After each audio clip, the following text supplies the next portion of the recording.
We're gonna let everybody load on up.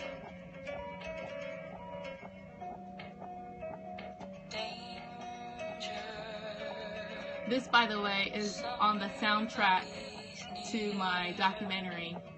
But we're gonna wait one more minute to let folks load on up. So I'm giving you some music.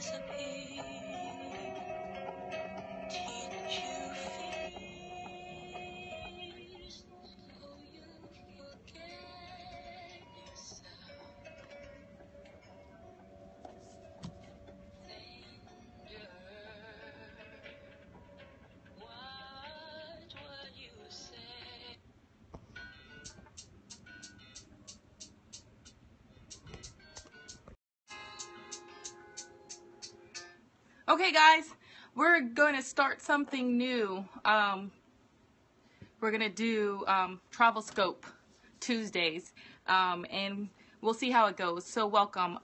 So I think I'm going to start off, well, first of all, it's very, very informal. It's meant to answer your questions that I get often about travel and other things that I'm doing. So I'm going to talk, so I got the idea from Mario Armstrong, who, if you know, is the tech guru for the Today Show, and he says this is what you have to be doing if you're a content creator. So we're going to do this. We're going to try. Hi there. And we're going to do back and forth. So what I think I'm going to do is present the travel tip that I have for you, but also make it open for any other questions that you may have. But I think I want to do a little debrief on NABJ. I just returned from NABJ, which is, oh, I love the hearts. I love the hearts.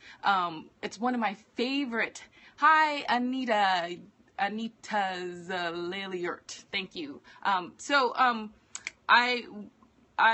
NABJ is one of my favorite conventions every single year, and this year I got to present on a panel. It's called the Happiness Panel. Who doesn't love happiness, right? And it's about moving from the newsroom to entrepreneurship, entrepreneurial journalism, which is kind of the lane that I am in right now. And it's also, NABJ is like a family reunion. The longer you go, the more connections and relationships that you have. I think Roy S. Johnson is in here. He's a longtime friend. Hi, Jack Blue Maron. And also, they also present to the media, the black journalists, some sneak peeks, and WG in America is going to have the show called Underground, and it's not just your typical American slave story. It's more like a revolution. It's talking about it's featuring characters and people's stories about the Underground Railroad. So look, I'm wearing their t-shirt right now because I'm such a fan of the sneak peek. I think it comes out the top of next year, but they got to show us that, and one of my favorite actresses, Journey Smollett,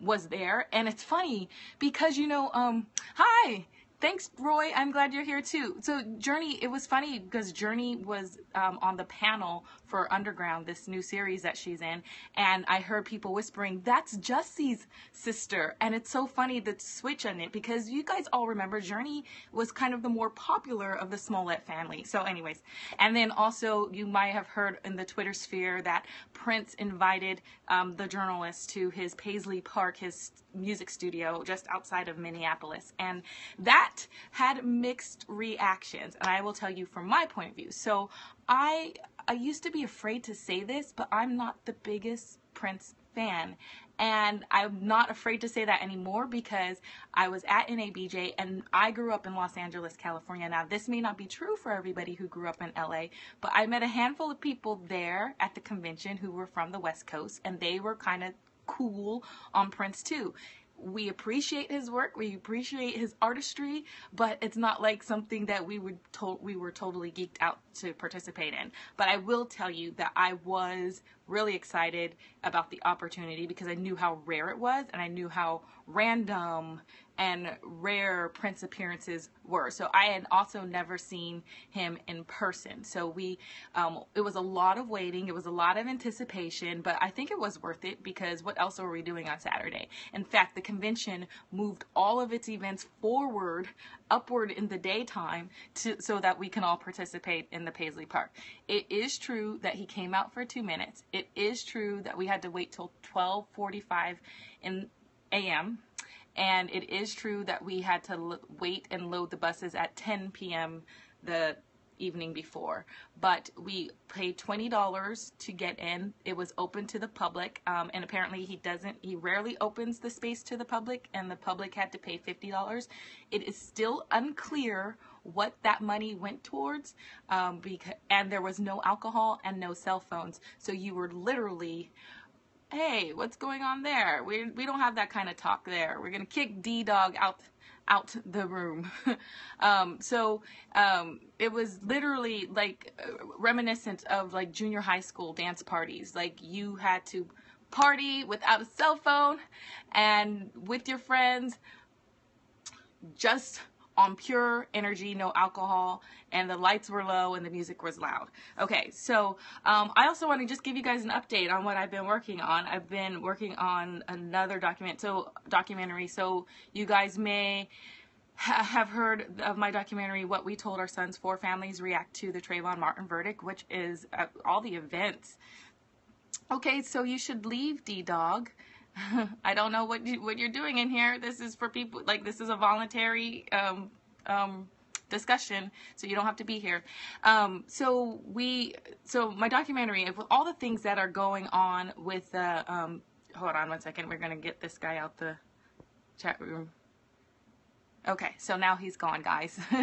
So with all the things that's going on in Ferguson, my documentary is even more relevant. So we're actually taking that on tour. If you go to the website, www.whatwetoldourSons.com, then you can learn more about the tour as the dates start populating. There are no new dates as of yet, because we are still finalizing some of that. So I also have Race City, which is based out of my experience in the Charlotte area and its suburbs, is known as, people call it like the Hollywood of motorsports.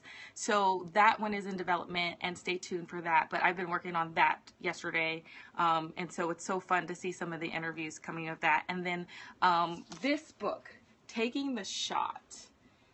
This is about, so I have a documentary called How Sports Saved My Life, and this is the 2008 Davidson basketball team. This is a book kind of based on that Cinderella story from the NCAA championship. And on that team, as you may know or may not know, was Stephen Curry, the league's MVP. But the story is not centered around Stephen. It's his right-hand man, Andrew Lovedale, who came from Nigeria. So I've been working on that for over a year, and literally we're just waiting for Steph's interviews, which that's a story in itself. And then today I got to finish up a story for Black Enterprise. Okay, so this is Travel Tuesday, Travel Scope, and I'm just going to answer the one question that had been asked this week, and then you guys can pose any other questions. And basically that's how it will work. And sometimes I'll have more tips, and sometimes I'll have less, maybe just one, like today. So I said yesterday, I posted out on social media that this is the sweet spot to book your tickets for the rest of the year. If you look on Southwest, they literally have tickets for $60 each way. I actually booked a ticket for the Congressional Black Caucus on Delta round trip for under $200, but Southwest, they had from Atlanta to DC $90 each way, which is a smidge cheaper, but Delta, I am collecting points or miles, so I chose Delta. And the reason it's the sweet spot is because airlines know that in the last 2 quarters of this year, everybody, it's peak season essentially. It's the holidays, and if you want to fly, you're going to have to succumb to their prices. It is what it is. So it's not a big mystery, and it does make sense. But according to trends and a study that Skyscanner.com proposed, it is the sweet spot because of that very issue. The other thing is that you still can find pretty good deals until the end of August and a little bit in September. But this is, if you know where you're going to go and you have some dates in mind for the rest of the year, don't hesitate. Buy the tickets now. And that's about it. Okay, so we're going to try this every Tuesday. So you can pose some questions on social media. I will continue to answer them, and then I might just hold them for Travel Tuesday. And that's it. I hope you guys have a great day, and see you next time. I'm going to go to a grand opening of Top Golf Atlanta in Midtown on Thursday, so I might do a #quick scope then. Until then, see ya.